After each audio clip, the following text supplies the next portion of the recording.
Pessoal, então na nossa aula de matemática é só correção, né, das atividades da aula anterior. Então eu mandei as fotos, né, do que vocês vão anotar no caderno, mandei também as fotos da correção para que vocês façam aí com bastante atenção, tá? Que foi sobre o dobro e o triplo que nós aprendemos, certo? Agora, nossa última aula de hoje é história. Anotem o cabeçalho de hoje, quarta-feira, 21 de outubro de 2020, aula na modalidade online. Para nossa aula de história, nós vamos fazer a correção das atividades das páginas 107, 108, 109, 111, que foi feito na aula anterior, tá? Eu vou mandar a foto aí do que vai anotar no caderno, que é esse cabeçalho, e em seguida essas páginas aí para que vocês façam a autocorreção. E hoje nós vamos estudar os conteúdos das páginas 112, 113, 114, 115, 116 e 117, tá bom? Vamos lá então para o nosso livro, na página 112. Gente, então lá na página 112, né, dando continuidade ao que nós estávamos falando na semana passada, nós vamos falar de cidade, trabalho e indústria. Há cerca de 130 anos, diversas cidades brasileiras passaram por um processo de amplo crescimento. Isso se deu por conta da concentração de um grande número de indústrias em algumas cidades, por exemplo, no Rio de Janeiro e em São Paulo. No Rio de Janeiro, centro político e financeiro do país naquela época, parte da riqueza obtida com o comércio internacional foi investida nas atividades industriais. O mesmo ocorreu com os lucros da exportação do café em São Paulo. Com a instalação das fábricas, a configuração da cidade se transformou rapidamente. Muitas pessoas mudaram-se para as cidades em busca de trabalho e novas redes de transportes, como as ferrovias, começaram a se desenvolver. Fios, tecidos e peças de vestuário eram os principais produtos dessas primeiras fábricas.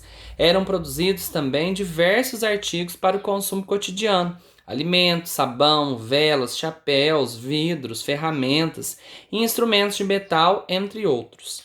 Com as fábricas surgiram novas relações de trabalho e modos de viver. O acesso à alimentação e à moradia foi ampliado e as formas de lazer dos trabalhadores sofreram grandes mudanças com o surgimento de clubes para operários, parques e espaços de recreação, e ficando restritas aos fins de semana. Então, gente, como vocês viram aqui, né, nós vimos já o aumento do crescimento da população nas cidades. Então, lá há cerca de 130 anos, né, muitos anos atrás, as cidades começaram a se desenvolver cada vez mais, principalmente Rio de Janeiro e São Paulo, né, que são duas capitais, duas metrópoles que atraíram muita gente. As pessoas saíram muito da zona rural, saíram muito do campo e foram para essas cidades. Por quê? Por conta das melhores condições de vida. Eles queriam melhores condições de trabalho, queriam trabalhar nas indústrias, nas fábricas, né? Etc, etc, etc. Então, assim, aqui a gente tem até uma imagem, né, nessa página aí, de uma ilustração representando a estação ferroviária, né? E essas fábricas, né, muitas fábricas que foram instaladas, elas chamaram muito a população, né? E aí, nesse sentido, a gente sabe que o que acontecia? Aumentava-se o trabalho, né? Aumentaram-se os empregos e automaticamente as pessoas começaram a se instalar cada vez mais nessas cidades, né? E o Sudeste brasileiro, né, que é composto por essas cidades, São Paulo, Rio de Janeiro, Minas Gerais, Espírito Santo, foi uma região que cresceu muito com essas fábricas, tá? Pessoal, aí na página 113 nós temos algumas atividadezinhas para vocês responderem. A primeira atividade tem uma tabela, né? De acordo com a tabela a seguir, o que aconteceu no Brasil entre 1907 e 1920. Então prestem atenção. Indústrias no Brasil, 1907 até 1920. 1907, número de indústrias, 3.258. Número de operários, 149.018 operários, né? Assim que lê esse número, tá? Unidade, dezena, centena, unidade de milhar, dezena de milhar, centena de milhar, que a gente não aprendeu ainda, mas para vocês já saberem. Lá em 1920, o número de indústria cresceu para 13.336 e o número de operários para 275.512. Então, o que aconteceu, gente? Cresceu o número de operários, cresceu o número de indústrias, né? O número de fábricas e de operários cresceu demais. Nesse período que se a gente for ver quantos anos que tem aqui de 1907 a 1920, tem 13 anos, né? Nesses 13 anos, o número de operários, o número de indústrias, aliás, cresceu 4 vezes mais, né? E o número de operários duplicou, porque olha aqui é 149, aqui foi para 275, né? Depois a questão 2 tem uma outra tabelinha para a gente analisar aqui, ó. Vamos aqui aproximar. Aí. Analise a tabela a seguir e assinale um X em verdadeiro ou em falso. Então nós temos a cidade, né, e o ano. Aqui estão as cidades, aqui estão os anos, de 1872 a 1940. Manaus, Rio de Janeiro e São Paulo. É o número de habitantes da população, né? Aí vem as perguntas. Letra A. Entre 1872 e 1940, a população de Manaus reduziu? Aí se for verdadeiro, vocês vão marcar no quadrinho de verdadeiro. Se for falso, vocês vão marcar no quadrinho de falso. Letra B. Entre 1920 e 1940, São Paulo e Rio de Janeiro tiveram um grande crescimento populacional por causa da industrialização. Aí vocês vão analisar os números, assim como a gente fez lá na questão 1, vocês vão analisar os números e vão marcar se for verdadeiro ou se for falso, tá? Página 114. As cidades se transformam. O número de habitantes das cidades aumentou, assim como a oferta e o consumo de vários tipos de produtos. Essa nova população necessitava de moradia, transporte, educação e saneamento básico, mas a maioria vivia em condições precárias.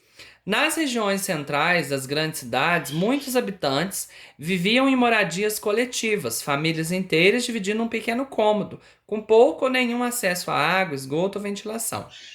Em bairros mais distantes do centro, foram construídas fábricas. No entorno dessas indústrias, surgiram vilas e bairros operários que abrigavam os trabalhadores. Nas cidades, foram criadas novas escolas, porém era comum que filhos de operários encontrassem dificuldade para frequentar a escola regularmente. Pelas condições precárias de vida, algumas crianças começavam a trabalhar ainda pequenas nas fábricas. Aqui a gente tem uma imagem, né, uma ilustração atual representando obras de casamento em grandes cidades no início de 1900. Então quer dizer, gente, as cidades tiveram que se transformar, porque como o número das cidades, o número de habitantes das cidades aumentou, né, as pessoas começaram todas a mudar para a cidade, né? Então a cidade começou a ter que ofertar certos serviços, como a gente viu ali, transporte público, né? Que é o circular da cidade. Nas grandes cidades tem o metrô, tem o trem, né? E também moradia, saneamento básico, educação, que é a oferta de escolas, né? Então, assim, lá nas regiões centrais, né, de muitas cidades, alguns habitantes viviam moradias coletivas. O que é coletivo? É um tanto de gente junto, né? Um tanto de gente misturado. E aí eles tinham pouco ou nenhum acesso ao esgoto, à água, né? E isso se dá até hoje quando a gente pensa nas favelas, né? As favelas são moradias precárias que não têm acesso à educação de qualidade, quase não tem escola para as crianças, né? Isso é uma moradia muito precária. E aqui a gente vê no finalzinho desse texto falando que tinha crianças que sequer conseguiam ir para a escola, porque pelas condições precárias começavam a trabalhar muito cedo, né? Ajudar os pais no sustento da casa, né? Novos caminhos. Ruas, avenidas e redes de transportes precisaram ser criadas ou ampliadas para dar conta da circulação de tantas pessoas e produtos. Ruas de terra receberam calçamento para a circulação de bondes e automóveis. Há mais de 120 anos, os automóveis eram novidade, considerados objetos de luxo e acessíveis a poucas pessoas. Então, com o passar do tempo, com o passar dos anos, né, todos esses serviços precisaram ser ampliados, precisaram ser criados e melhorados, né? Lá na página 115, gente, tem duas atividadezinhas. A questão 3, vocês vão marcar com X as principais mudanças das cidades durante o início da industrialização. Então, assim, ó, por exemplo, declínio das ferrovias. Declínio significa diminuição. Modificação do calçamento, construção de vilas, aumento do número de habitantes, crescimento da rede de transporte. Então, aquilo que aconteceu, vocês vão assinalar com um X. 4. Observe a fotografia com atenção e responda as questões. Então, nós temos aqui nessa fotografia operários queixam a fábrica de botões ao final da jornada de trabalho no município de São Caetano do Sul, no estado de São Paulo. Deixam a fábrica, né? Eu li queixam. Deixam a fábrica. Então, a letra A pergunta o seguinte. Quem são as pessoas retratadas na imagem e que faixa de idade delas? Qual que é a faixa? Então, se a gente for parar para pensar, a gente tem jovens, adultos e crianças, né? Eles estão saindo da fábrica no final de uma jornada de trabalho. Então, terminou o dia, 5 horas da tarde, tá todo mundo indo embora para suas casas, né? Letra B. Como são as roupas e os calçados usados por essas pessoas? São iguais ou são diferentes dos atuais? Então, observe bem os vestuários, né? Como que eles se vestem. São iguais ou são diferentes das roupas de hoje? Página 116. O mundo que queremos. Nós vimos lá, né, na última página, que naquela época muitas crianças não podiam ir para a escola porque tinham que trabalhar para ajudar os pais. E aqui nós temos um texto falando do fim do trabalho infantil. A origem da exploração do trabalho infantil no Brasil remete à própria história do país. Há centenas de anos era possível encontrar crianças tanto entre trabalhadores livres quanto escravizados. Com o início da industrialização no Brasil, cerca de 130 anos atrás, o trabalho infantil continuou a ser explorado. Na cidade de São Paulo, em 1919, mais de um terço dos trabalhadores das fábricas de tecidos eram crianças. Elas trabalhavam em longas jornadas de 12 a 14 horas por dia, sem descanso, às vezes no período noturno e sujeitas a acidentes. Vejam bem, vocês, né? Pensam vocês, tudo bem que vocês não têm ainda 12 anos, mas aqui fala que muitos eram menores de 12 anos. Então tinha criança de 8, 9, 10, 11, né? Nos anos de 1920, o trabalho de crianças menores de 12 anos de idade passou a ser proibido. A duração das jornadas de trabalho também foi limitada por lei em 12 horas por dia. Mas esses limites raramente eram respeitados. Gente, veja bem, hoje os funcionários, os trabalhadores, né, adultos, né, pessoas adultas, trabalham 8 horas por dia. Se trabalharem 1 hora, meia hora a mais, eles ganham 1 hora extra. Porque a lei é 8. Vocês imaginam nessa época que a lei foi limitada em 12 e ainda não era respeitado. Quer dizer, tinha gente que entrava para trabalhar às 6 horas da manhã e ficava até 10 horas da noite, meia-noite. Não tinha nenhum período de descanso, não tinha uma alimentação adequada, né? Era tudo precário. Ao longo do tempo, novas leis e projetos foram realizados para que a exploração do trabalho infantil fosse erradicada. Erradicada, gente, significa acabada, encerrada, finalizada, tá? Hoje, o trabalho de menores de 16 anos de idade é proibido, salvo nos casos em que um adolescente a partir dos 14 exerce a função de aprendiz. Então, assim, quem tem 14 anos pode trabalhar, mas trabalha como aprendiz, trabalha menos horas por dia, né, de acordo com a lei. Tem a lei que mostra, né, o tanto que o jovem aprendiz pode trabalhar, né, recebe tudo direitinho, né. O trabalho infantil, porém, ainda é uma realidade no Brasil.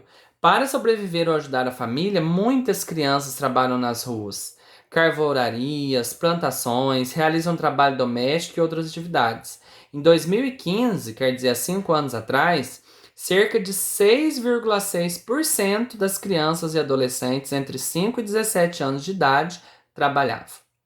Mais da metade deles eram empregados em atividades agrícolas, tá? Então, gente, às vezes vocês pensam assim, mas a gente precisa ajudar o pai e a mãe. Isso é uma obrigação de todo mundo, né? Vocês, por exemplo, vocês podem lavar uma louça, arrumar o quarto, né? Pode ajudar no serviço que o pai e a mãe estão fazendo, mas preste atenção, ajudar. Não é deixar de estudar, deixar de brincar, deixar de se divertir para ir trabalhar. O trabalho infantil, ele é crime, não pode, né?